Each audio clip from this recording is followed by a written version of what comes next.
Uşaqlıqdan vayinları ilə böyüdüyümüz Hüseyn Əzzaoğlu'nun bu gün ad günüdür və mən ad gününü dəvətliyim. Ad günü hədiyyəsi olaraq çox maraqlı bir hədiyyə hazırlayıram. İndi isə gedək bir yerdə hazırlaşaq. Çəkiliş biraz uzun çəkdiyi üçün əvvəlcədən zakaz elədim. Hal-hazırda sexə daxil olmuşam. Mənə də çox maraqlıdır ki, necə bir şey oldu. Ad günündən əvvəl çəkilişdə olduğum üçün əvvəlcədən kətan sifariş eləmişdim.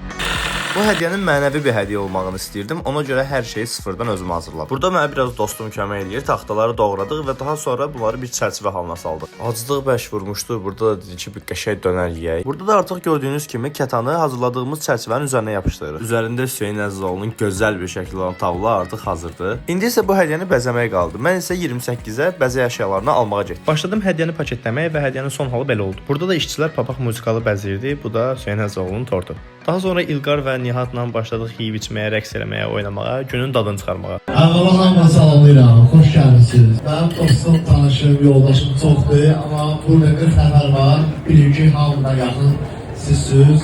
Yiyin, için, kef eləyin. İndi sizə İlqarın möhtəşəm rəqsini göstərirəm. Burada yenə İlqar gicləyirdi, Hüseyn də dosyanı onun baş saldı. İlqar da öz hədiyyəsini verəndən sonra sıra gəldi mənim hədiyyəmi Hüseynə aparıb göstərməyə və onun reaksiyasına baxmağa. Mübarək sağ olun. Burada da hədiyyəni tamamilə özümün hazırladığını və onu açmağını istədim.